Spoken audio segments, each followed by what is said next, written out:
اور کتابوں میں آپ کو ملے گا کہ اللہ جہنم میں سبھی کو ڈال دینے کے بعد جہنم کی بھوک نہیں مٹے گی، وہ کہے گی پروردگار ہمیں کچھ اور دے، تو اللہ کے پاس کچھ ہوگا نہیں تو اپنی ایک ٹانگ اس پہ ڈال دے گا، نعوذ باللہ۔ تو یہ عقیدہ توحید اور ہے، اور اماموں کے ذریعے سے عقیدہ توحید دیا ہوا اور ہے۔ مولا فرماتے ہیں کل واحد قلیل، ہر ایک چیز جو ایک ہو وہ کم ہوتی ہے، ہر ایک چیز اگر ایک ہو تو وہ کم شمار کی جاتی ہے۔ مثال کے طور پر اگر آپ کے پاس 1 روپے ہو اور آپ کو ضرورت 2 روپے کی ہو تو 2 کے مقابل میں 1 کم ہے، 2 ہو ضرورت 3 کی ہو تو 3 کے مقابل میں 2 کم ہے۔ آپ کو 100 کی ضرورت ہو اور آپ کے پاس 50 ہو تو 50 کے مقابل 100 کے مقابل 50 کم ہے، اور آپ کے پاس 100 ہو ضرورت 200 کی ہو تو 200 کے مقابل 100 کم ہے۔ تو اگر ایک چیز ہو تو وہ کم مانی جاتی ہے، اسے ہلکا مانا جاتا ہے، مگر مولا اللہ کے بارے میں فرماتے ہیں کہ دنیا کی ساری چیزیں اگر ایک ہوں تو وہ کم شمار کی جاتی ہیں، مگر اللہ کی ذات ایک ایسی ذات ہے جو ایک ہونے کے باوجود کم نہیں شمار کی جا سکتی ہے، ایک ہونے کے باوجود کم نہیں شمار کی جا سکتی ہے۔ وہ ایک ایسی ذات ہے جو تمام دنیا پر غالب ہے، دنیا کو بنانے والا وہی ہے، دنیا کو پیدا کرنے والا یہی ہے، وہی ہے۔ عزیزان گرامی، ہمیں اگر 2 کی ضرورت ہوگی تبھی ہمارے لیے 1 کم ہوگا، اگر ہماری ضرورت 1 میں پوری ہو جائے تو ہمیں 2 کی ضرورت نہیں ہے۔ ہمارا اللہ ایسا ہے کہ جو ہماری ساری ضرورتیں 1 ہونے کے باوجود بھی پوری کر دیتا ہے۔ صلوات پڑھیں محمد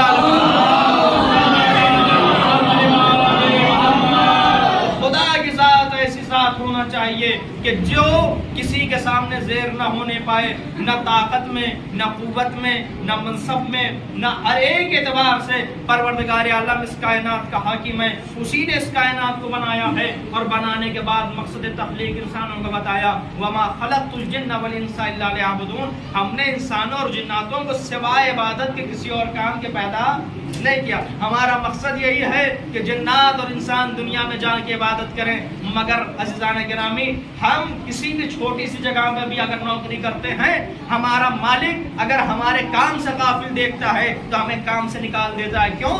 اس لیے کہ جس مقصد کے تحت ہم نے آپ کو یہاں رکھا ہے، آپ اس مقصد پر کھرے نہیں اتر رہے ہیں، آپ اس کام کو پورا نہیں کر رہے ہیں۔ تو عزیزان گرامی، دنیا کا مزاج یہ ہے کہ ہم جس کام کے لیے معین ہوئے ہیں اگر وہ کام نہیں کر رہے ہیں تو ہمیں اس کام سے باہر نکال دیا جاتا ہے۔ اللہ نے ہمیں بھیجا ہے عبادت کے لیے، تو ظاہر سی بات ہے ہم کو پروردگار عالم سے غفلت نہیں اختیار کرنا چاہیے، اس کے بھی مقصد میں ہم کو پائے تکمیل تک پہنچانا ہے اس کے مقصد کو۔ تو عزیزان گرامی، دنیا کے مزاج اور ہے کہ کام میں غفلت دیکھتے ہیں لوگ تو نکال دیتے ہیں، مگر اللہ اگر غفلت دیتا ہے، دیکھتا ہے تو توفیق دیتا ہے کہ میرے بندے خیر آج نہیں، کم سے کم کل تو میری بارگاہ میں حاضر ہو، ابھی تک نہیں آیا تھا تو کم سے کم اب میری بارگاہ میں حاضر ہو۔ صلوات بر محمد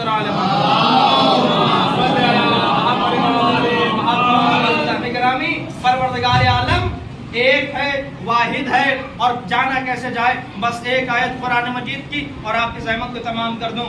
سورہ نحل قرآن مجید کا بڑا مشہور و معروف سورہ ہے، اور نحل کا معنی ہوتا ہے مکھی، شہد کی مکھی، اور اس سورے میں جہاں پر شہد کی مکھی کا تذکرہ آیا ہے وہ آیات آپ ملاحظہ فرمائیں۔ بسم اللہ الرحمن الرحیم، وَأَوْحَى رَبُّكَ إِلَى النَّحْلِ أَنِ اتَّخِذْ مِنَ الْجِبَالِ بُيُوتًا وَمِنَ الشَّجَرِ وَمِمَّا يَعْرِشُونَ، کہ پروردگار عالم نے شہد کی مکھی پہ وحی نازل کی ہے کہ جاؤ اور جا کر پہاڑوں پر اپنے چھتے بناؤ، جاؤ اور جا کے پیڑوں پر اپنے گھر بناؤ، اور جو اونچی اونچی جگہ ہیں وہاں پر اپنے گھر بناؤ، اپنے چھتے بناؤ۔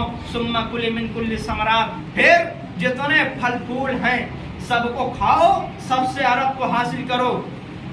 ثم کلی من کل ثمرات فصل کی سبولا اور رب کے ذللا اور رب کے ذللا، اور دیکھو اپنے رب کی بارگاہ میں اکڑ کرنا چلنا، اپنے رب کی بارگاہ میں اپنے سر کو جھکا کے چلنا۔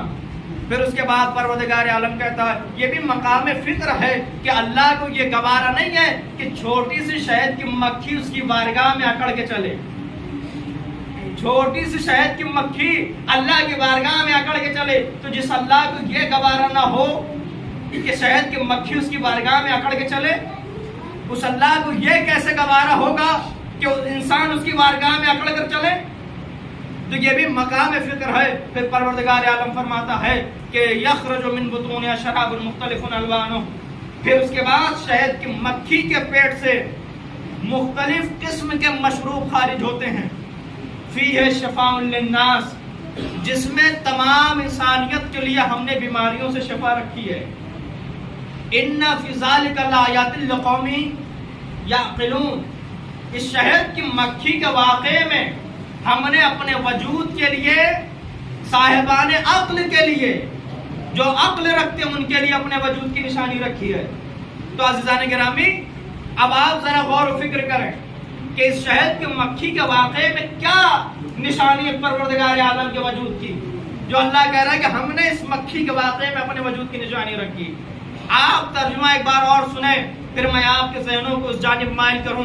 اللہ نے شہد کی مکھی کو وحی کی کہ جاؤ اور پہاڑوں پر، پیڑوں پر اور جو اونچی اونچی جگہیں وہاں پر اپنے چھتے بناؤ اور جتنے پھل پھول ہیں سب سے عرب کو حاصل کرو۔ پھر اس کے بعد اللہ کہتا ہے کہ دیکھو اپنے رب کی بارگاہ میں اکڑ کے نہ چلنا، سر کو جھکا کر چلنا۔ پھر اللہ کہتا ہے کہ اس کے پیٹ سے جو مشروب خارج ہوتا ہے، یعنی جو شہد نکلتی ہے، اس میں تمام انسانوں کے لیے شفا رکھتی ہے، مسلمانوں کے لیے نہیں، تمام انسانوں کے لیے۔ اور اس میں اللہ نے تمام عقل رکھنے والوں کے لیے اپنے وجود کی نشانی رکھی۔ عزیزان گرامی، نشانی کیا ہے؟ نشانی یہ ہے کہ اس مقام پر اللہ نے لفظ کل پر زور دیا ہے۔ من کل ثمرات، جتنے پھل ہیں، جتنے پھول ہیں، سب سے تو پھل میٹھے بھی ہوتے ہیں، پھل کڑوے بھی ہوتے ہیں، پھل زہریلے بھی ہوتے ہیں، پھول میٹھے بھی ہوتے ہیں، پھول زہریلے بھی ہوتے ہیں۔ اللہ نے کہا سب سے عرب کو حاصل کرو، اور اس کے بعد جو مشروب خارج ہوا وہ ایسا میٹھا کہ مٹھاس میں اس کی کوئی مثال نہیں، اور ایسی تاثیر کہ تمام دواؤں پر غالب آ جائے۔ زہر سے بھی عرب کو لیا، کڑوے پھل سے بھی عرب کو لیا، اور اتنا زیادہ پاورفل تو عزیزان گرامی زہر کو شفا میں بدل دے، یہ کوئی نہیں کر سکتا سوائے اللہ تعالیٰ کے۔ صلوات پر محمد